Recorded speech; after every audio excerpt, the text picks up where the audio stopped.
Let me tell you a story about one of my clients who had a bad experience with Upwork. So when his business grows, he wanted to build e-commerce store to sell also like products. He hired some guy from UK on an Upwork.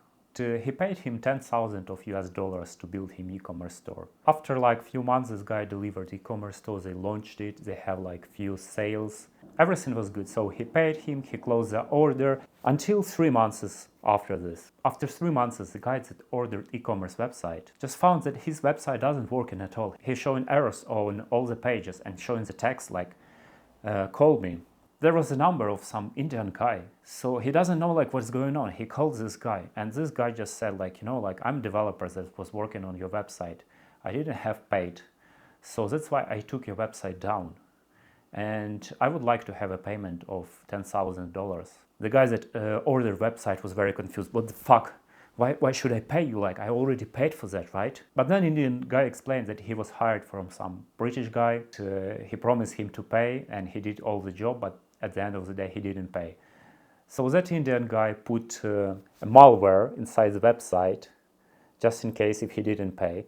And after a few time and that guy disappears, so he just disabled the website. Besides of that, he also steal all the client information from the website. The guy who ordered the website tried to sue and tried to get money back from Upwork, but Upwork cannot help. They already transferred money to the freelancer. Also, there was really bad with tracking him down because he probably used fake identity and stuff. So as expert in web development with the years of experience, I can recommend few things to prevent this if you're working with freelancers. First of all, you have to understand that contracts doesn't work, like only relations, because even if you manage to have a lawsuit, it can be very expensive, right?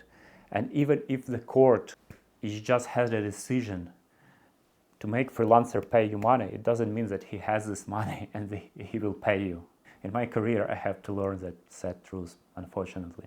The other thing that I always do for my clients, I always register domain in their name and only they have access to their domain. So basically, if something happens, they still have access to their domain name, all right? And I only use it Cloudflare account, which I can redirect domain name to, but if they want, they can cut access to the domain in any time. The best practice is to host code in GitHub and create a repository without giving access to freelancer to change history. So basically any change that he do to the code will be logged in history, okay? Also, very important step that everyone neglects is users' personal data. You shouldn't give access, if it's possible, to the freelancer to your production website.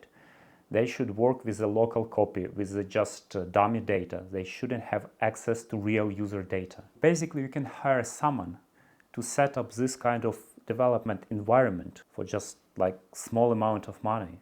But I understand. A lot of people doesn't have money to pay someone trustworthy. They don't have enough experience to do this. I work a lot with the small businesses and the biggest problem, they don't have money and they don't have experience. But the life formula is you just spending more money or more your time to learn things. So if you don't want to learn things, you have to spend more money. But if you don't want to spend more money, spend more your time learning things. Stay safe, guys.